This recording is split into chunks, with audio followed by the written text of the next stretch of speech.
들리시죠? 잘 들려요. 네. 코린트라고 그러는 곳을 정복을 했는데, 코린트 이번 저희 그리스 터키팀 갔을 때 코린트 갔잖아요.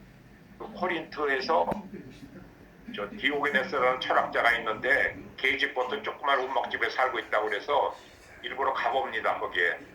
근데 디오게네스가 진짜 계집보다 약간 큰 데 속에 앉아 있어요. 그러니까 알렉산더가 당신이 원하는 거 있으면 말하라고, 난 알렉산더인데 내가 뭐든지 해주겠다고. 그러니까 내가 지금 햇빛을 쏘 있고 즐기고 있는데 당신이 앞에 서서 그림자 때문에 햇빛을 쏠 수 없다고 옆으로 좀 비켜달라고 그럽니다. 그러니까 알렉산더가, 내가 알렉산더가 아니었으면 디오게네스가 되겠다고 그렇게 말을 하고 떠납니다. 그리고 소아시아가 터키 근처입니다. 보르디우스라고 하는 매듭이 있어요. 가장 복잡하게 얽힌 매듭인데 그걸 푸는 사람이 세계 정복한다, 이런 전설이 있어요. 근데 가서 그 칼로 쳐갖고 그냥 풀어버립니다. 하여간 풀면 되니까. 그런 식의 생각을 가진 사람인데, 전쟁 중에 가장 힘들었던 게 그러니까 기원전 333년, 외기 쉽잖아요. 트리플 3. 이수스 페네키아하고 전쟁을 했는데 7개월 동안 공략을 해갖고 성을 함락시킵니다. 그렇게 하고 계속 전진해 나가니까 이집트는 알아갖고 자기네가 미리 스스로 항복을 해버립니다. 그래서 그 이집트에다가 알렉산드리아라는 도시를 세워요. 알렉산드리아가 해외에 있는 도시 중에 도시 국가를 해외에다도 세우는데 제일 유명합니다. 이번에 저희 터키에서 도시 국가 하나 가봤잖아요. 2000 몇 년 전에 지은 도시 국가. 그리고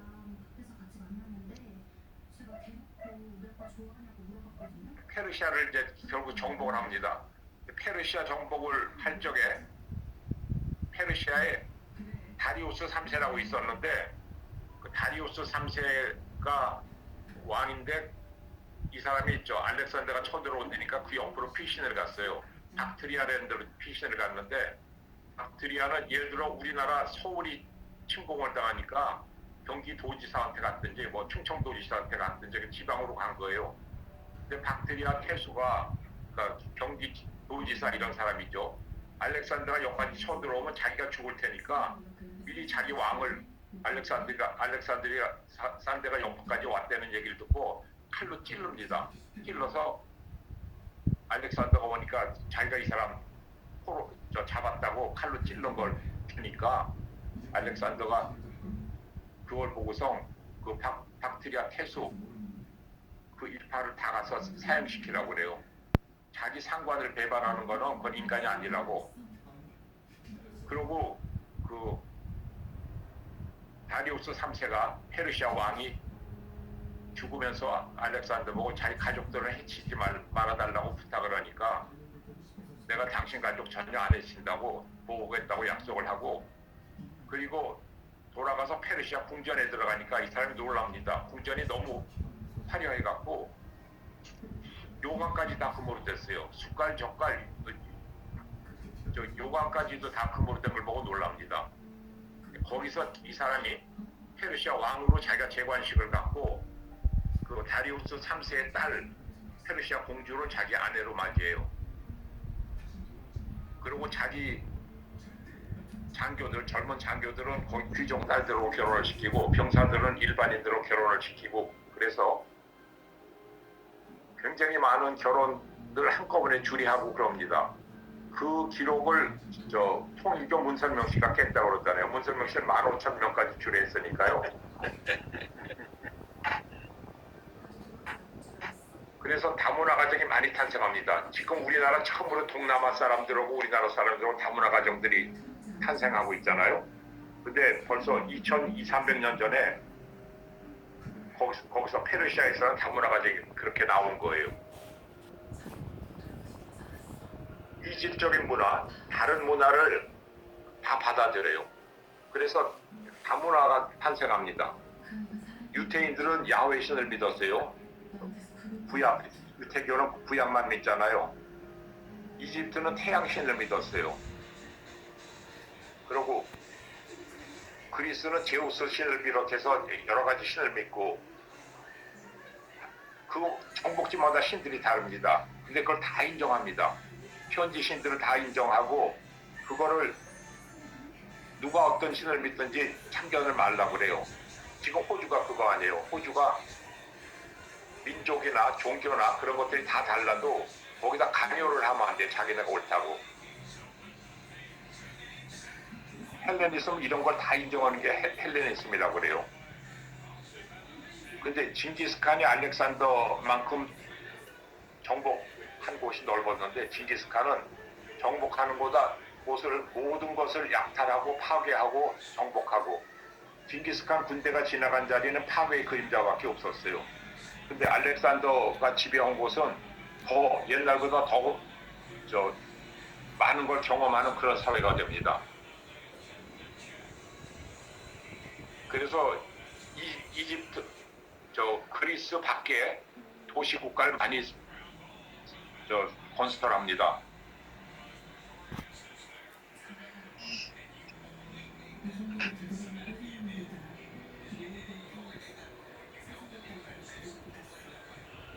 그러면 알렉산더라고 하는 사람이 누군지 한번 그거를 한번 봅시다. 알렉산더는 12살 때 연병장에 모든 군인들이 모였는데 거기 까만 말 하나가 굉장히 말이 잘생기고 명하고 잘 뛰는 말인데 그걸 올라타려고 하면 사람들이 다 떨어져요. 병사들이 다 떨어지니까 이번엔 장교들이 노력을 해보는데 장교도 타면 떨어져요. 그래서 그거 탈 사람이 없느냐고 그러는데 12살 먹은 황태자죠. 알렉산더가 자기 아버지한테 가서 제가 타보겠다고. 그러니까 보통은 다치니까 안 된다고 그럴 텐데 그 필리포스 2세가 한번 타보라고 그래요.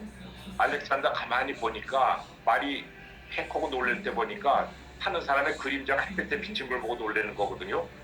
자기는 말을 끌어다가 자기 그림자가 안 보이는 데로 갖다 놓고 그러고 올라타니까 말이 기절 안 했습니다. 그래서 그 말을 타고 연병장을 한 바퀴 도는데 모든 병사들이 다 일어나서 환호하고 그때서부터 벌써 뛰어났어요. 머리가. 13살 때는 가정교사가 들어옵니다. 가정교사는 이 사상 가장 유명한 가정교사라고 해도 되는 사람이에요. 아리스토텔레스, 철학자 아리스토텔레스가 가정교사로 들어옵니다. 아리스토텔레스는 소크라테스의 제자가 플라톤이고 플라톤의 제자가 아리스토텔레스예요. 이 사람이 역사, 사회, 정치, 경제, 동물, 식물, 생물에 관한 모든 것을 가르쳐요. 그래서 알렉산더가 다 지식을 터득하고 또 문학도 좋아합니다. 그래서 호모라고 영어로 그러죠. 호메로스의 일리아드, 오디세이 이런 거를 애독을 합니다. 거기 뭐 트로이 전쟁들하고 막 그러잖아요. 그 책을 전쟁 중에도 그걸 휴대하고 다니면서 그걸 읽었어요. 그리고 알렉산더한테 아리스토텔레스가 가정교사로 가르칠 적에 사람한테는 이렇게 하고 이런 대우는 노예들만 해당된다고. 노예는 인간보다 좀 아래층으로 합니다. 그렇게 대우를 하니까 자기 스승에게 그 사람들이 전쟁에만 졌지 무슨 죄가 있느냐, 그 사람들 똑같은 인간이 아닙니까? 이렇게 해요. 그러니까 그러면 스승이 깜짝 놀래요. 그 노예까지도 인간은 똑같다고 13살 먹은 애가 그러고 나오니까 이런 생각을 가진 사람이 절대 권력을 쥐고 전 세계를 정복을 하면 인류 역사가 바뀝니다. 세상이 바뀌어버리는 거예요. 그 시대에는 전쟁 후에는 정복당한 지역은 초토화되고 다 불타버리고 사람들은 다 노예가 됩니다. 진짜 패자에 대해서 문화 존중 같은 건 전혀 없어요. 그 사회에 무슨 문화가 있었건 다 부셔버려요. 그런데 정복자 알렉산더는 반대였습니다. 모든 것을 받아들이고 융합을 선택합니다. 다 화합을 선택해요. 그래서 모든 다른 문화를 다 인정을 합니다. 그리고 모든 다른 종교까지 다 인정을 합니다. 그러고 나서 알렉산더가 동쪽을 다 지배하고 나니까 네 가지 무드러진 현상이 일어났어요. 하나는 히랍에만 있었던 도시 건설을 히랍 밖에 한 곳을 건설합니다. 그 중에 지금도 제일 유명한 게 이집트에 있는 알렉산드리아예요. 제가 지난번에 터키에서 한 군데 갔었는데, 그리고 국제 결혼으로 다문화 가정이 많이 탄생합니다. 그리스 사람하고 현지, 그러니까 인종이 다르고 민족이 달라서 결혼을 해요. 자신도 페르시아 공주하고 결혼해서 아들을 낳습니다. 또 국제군을 창설합니다. 정복지의 군인들을 그리스군에 편입을 해주고 지휘관도 자기네 지휘관이 그걸 하게 합니다. 그리고 그리스 군인들하고 똑같은 대우를 해줬어요. 그 다음에 국제교육을 합니다. 국제교육은 그때는 화폐가 없으면 모든 국가에 자기네 특산물을 가져와서 물물 교환을 하게 하고 시장을 넓혀줍니다. 그리고 새로운 학파들이 많이 출연을 합니다. 그 학파들 중에 제일 특출난 게 스토아 학파, 제논 학파인데 개인의 행복을 추구하고 인간을 고민과 불행에서 해방시켜갖고 자기의 행복을 추구하고 자기의 쾌락을 추구하는 게 그게 사는 거의 궁극적인 가치로 그렇게 생각하는 철학들이 나옵니다.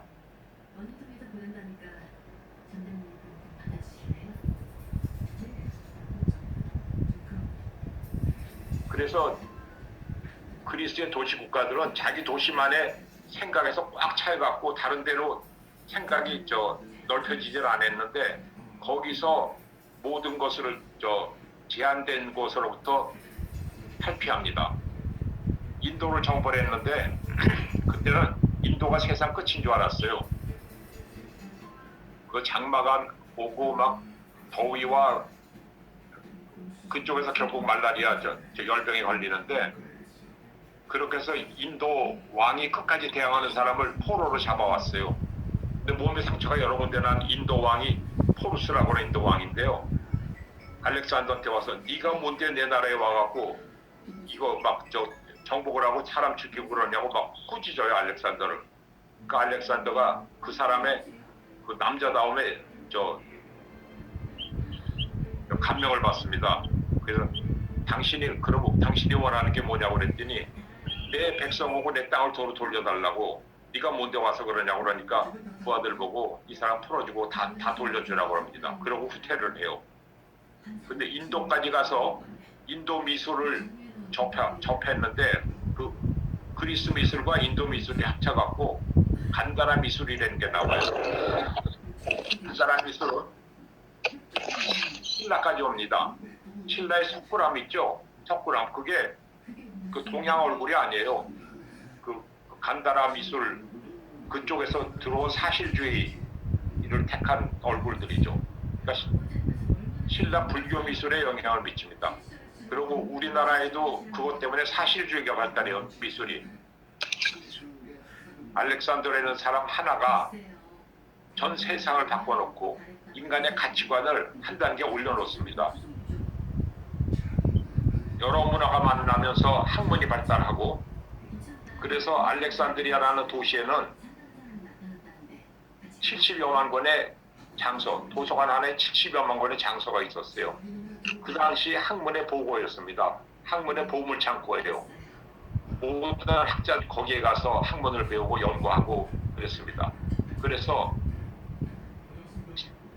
지구 남반구에는 우리가 모르는 대륙이 있다. 오스트레일리아가 있다고 말한 프톨레미, 또 물리학의 아버지 알키메데스, 유리카 자기가 부력의 법칙을 발견하고 빨간색 채로 거리를 뛰어다니면서 그렇게 외친 유리카, 역사학의 아버지 헤로도토스, 의사가 되려면 히포크라테스 선설하잖아요.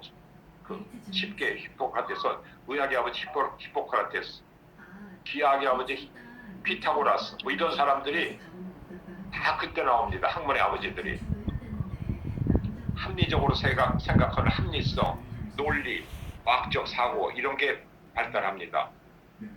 개인 행복을 이상으로 삼고 민주주의 성격의 세계 동포주의.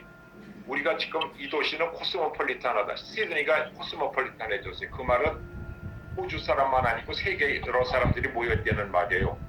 근데 코스모폴리타니즘, 세계 동포주의가 그때 벌써 발달을 했어요. 그랬는데 헬레니즘 시대의 모든 학문이 70여만 권의 책으로 되어 있는데 줄리어스 시저의 양아들인 옥타비아누스하고 또 줄리어스 시저의 부장이었던 안토니우스하고 둘이 전쟁을 하는데 그 전쟁이 이집트까지 가서 카이로에서 알렉산드리아까지 가서 시가전을 해갖고 두 군대가 싸우는 통에 불이 나갖고 도서관이 불타버립니다. 그러니까 그 당시 지식이 다 불타버린 거죠.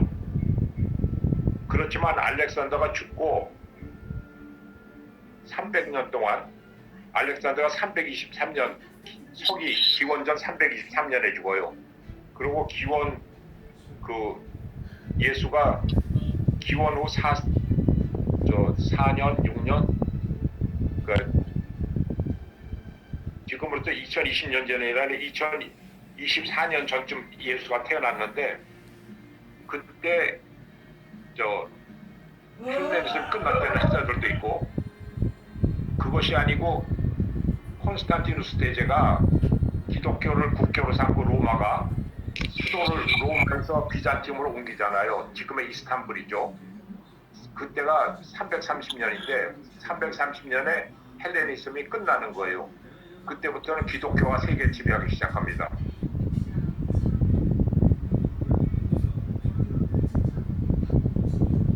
알렉산더가 죽은 후에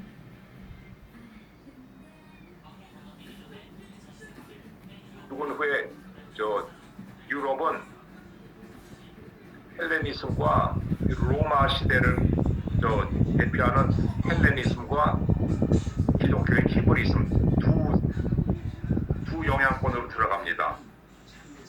그래서 유럽에 가보면 서로 문화도 다르고 인종도 다르고 언어도 다르고 다 다른데 어느 국가나 공유하고 있는 게 로마적인 거하고 기독교적인 거 두 공통 분모를 갖고 있습니다. 그래서 서양 문화를 크게 이분법으로 저건 기독교적인 거, 저건 로마적인 거, 이렇게 로마 그리스적인 거 이렇게 대분하면 유럽에 가서 대강 맞습니다. 호주까지도 그렇게 볼 수 있어요. 그런데 동양에서는 유교와 불교, 유교는 현실을 긍정하고 인간 본의로 세상을 생각했고 불교는 정신적 자기가 자기 스스로를 도를 닦아서 부처에 가까이 가는 그런 자아를 강조하고 그래서 유교나 불교가 국가의 이념이 된 적이 많았어요. 사회의 지도 이념으로 채택이 됩니다. 동양 문화는 중국의 은나라, 주나라 시절에 기조가 형성되고 그 다음에 춘추 전국 시대에 모든 제자백과가 나오고 철학이나 사상이나 이런 게 그때 완성이 되잖아요.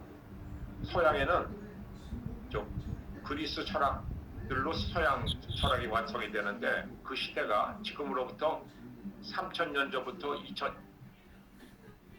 2,500년 전 그때 그 500년 동안에 다 완성이 됩니다. 그리고 2,500년 전에 소크라테스니 공자니 이런 사람들이 나와요. 알렉산더가 죽으면서 말라리아로 죽으면서 후계자를 가장 품위 있는 자를 후계자로 하라고 그렇게 했어요. 근데 알렉산더의 장군들이 자기가 가장 품위 있는 사람이라고 서로 싸워요. 근데 알렉산더가 아들 하나 낳았거든요. 페르시아 공주고 그 아들이 크면 그 아들이 왕이 돼야 될 거 아니에요. 그러니까 누가 죽였는지 모르지만 우선 알렉산더의 아들부터 죽이고 나서 서로 싸웁니다. 싸우다가 나중에 세 세력으로 나눠요. 이집트를 중심으로 한 데는 프톨레마이오스 왕조가 생겨요. 프톨레마이오스가 클레오파트라가 프톨레마이오스의 후계 여왕이에요. 그래서 클레오파트라가 생긴 게 이집트 원주민처럼만 생기고 그리스 여자 아니에요. 그리고 메소포타미아 쪽은 셀리우코스, 지금 이라크 있는 그런 쪽이죠. 그건 셀레우코스가 차지하고요. 소아시아, 터키서부터 시리아 이쪽은 안티고누스가 차지합니다. 그래서 기독교 그 이스라엘도 거기에 속해요. 안티고누스에 속합니다. 그러면서 그 헬레니즘 시대 학문의 모든 학문의 아버지들이 탄생을 하고 그렇게 됩니다. 그러면 저희가 처음에는 단테 신곡을 통해서 두 명의 JC, 줄리어스 시저와 지서스 크라이스트, JC가 서양 문명의 두 줄기를 대표한다고 그랬잖아요. 근데 진짜 두 줄기는 히브리즘과 헬레니즘이에요. 히브리즘과 헬레니즘의 차이를 우선 우리가 알아봐야 돼요. 서양 문명의 두 줄기니까. 히브리즘은 신이 하느님이 모든 걸 담당해요. 천지 창조, 모든 걸 창조하고 인간도 창조하고 인간한테 사랑을 강조하고 그런 걸 다 신이 담당을 합니다. 그 유태인들은 자기 민족의 신, 그러니까 야훼죠. 자기 민족의 신으로부터 자기네는 선택받은 민족이라고 생각을 해요. 그래서 유태인들은 좀 다릅니다. 다른 신을 인정 안 합니다. 굉장히 배타적이에요. 기독교처럼 배타적인 종교가 드물어요. 그래서 다른 민족들하고 항상 충돌하는 게 그쪽 신을 인정 안 하니까 충돌하는 거예요. 특히 로마가 히브리즘을 모독을 많이 해요. 기독교인들 갖다 사자굴에다 집어넣고 별거 다 하잖아요. 왜 그러냐면 로마도 다른 신을 인정하지 않는 게 이유입니다. 로마에서는 황제도 신의 일종의 신이라고 하는 개념이 있어요. 그러니까 다른 나라에서 믿는 그런 신이 아니고 우리나라의 뭐 조상신, 우리도 조상을 신처럼 생각해서 뭐 다 가서 제사 지내고 그러잖아요. 히브리즘 그런 거 다 인정 안 씁니다. 저희 어머니가 돌아가시고 아버지 돌아가셨는데 거기 온 기독교인들은 절을 않고 그냥 꽃 하나 놓고 기도들만 하고 나가요. 그리고 보통 사람들은 저한테 맞절하고요.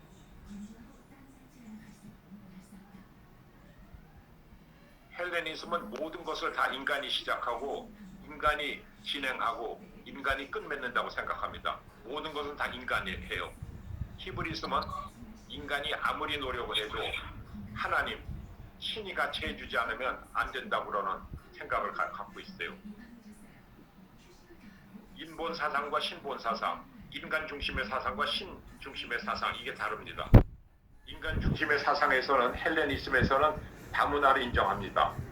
그리고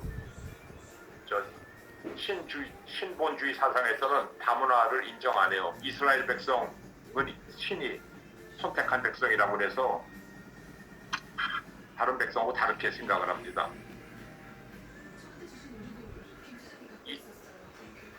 그리고 헬레니즘은 인간의 이성에 접근합니다. 인간은 이성적인 동물이고 인간의 그 이성에 접근해서 그걸 해결해 나가고 합리적이어서 철학과 과학을 발달시킵니다. 헬레니즘은. 히브리즘은 신이 다 해결하니까 인간의 감성에 호소합니다. 양심이나 감성에 호소하고 신앙과 기독교 예술의 원천이 됩니다. 서양 예술은 기독교 예술이 많이 발달시켰잖아요.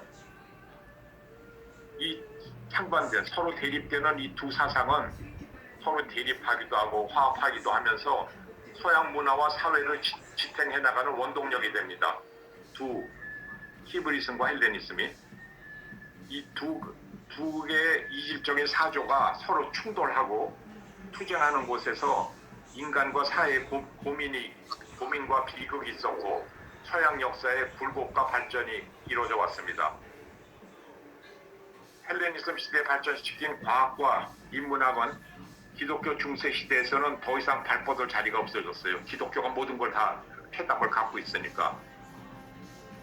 철학까지도 신의 존재를 전제로 해서 철학을 발전시켰습니다. 그걸 보고 스콜라 철학이라고 그래요. 이 기독교가 지변 1000년 동안은 헬레니즘은 자주 강조됐어요. 그랬다가 천년 후에 르네상스가 일어납니다.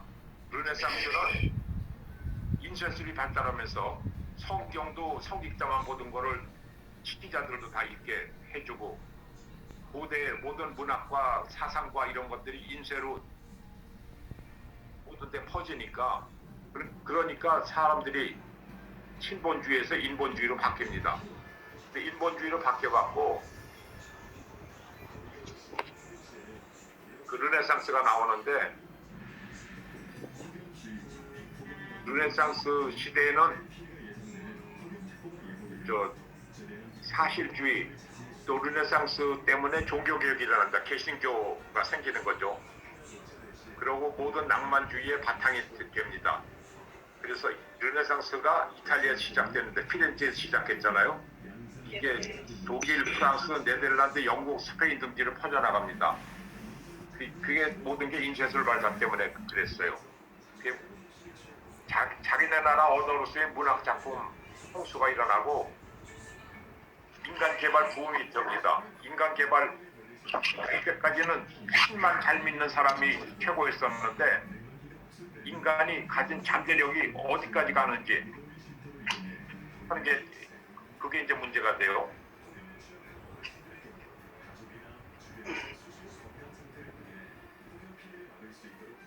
그래갖고 제가 지금부터 말씀드리는 그 문장들이 제 인생을 바꾼 거고 제 인생에 가장 감명을 받은 문장들이에요. 사람이 잠재 능력을 개발하면 어디까지 갈 수 있을까? 인간이 자기가 가진 잠재 능력을 다 개발을 하면 인간이 어디까지 갈 수 있는지 그 궁금하잖아요.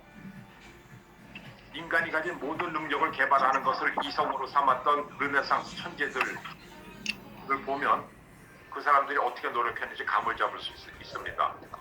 그리고 르네상스 시대에서는 이 사람이 귀족 출신이고 왕족 출신이고 천민이고 그게 문제가 안 됐어요.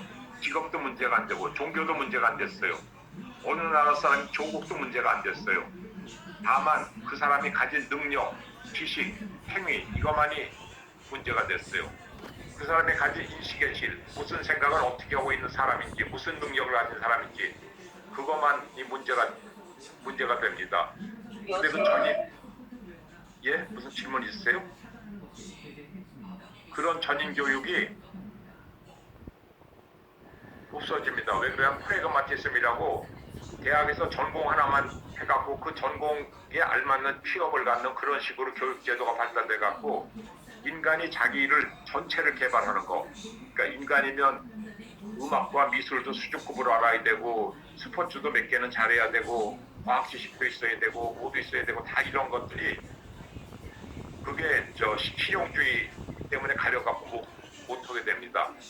그리고 르네상스 시대에는 자기네가 신본주의에서 아름다움을 몰랐던 헬레니즘 시대 건축물의 아름다움을 다시 발견합니다. 그래서 그 건축물들을 중심으로 해서 조각과 미술이 발달하잖아요. 이게 헬레니즘 시대 건물인데 판테온 신전이에요.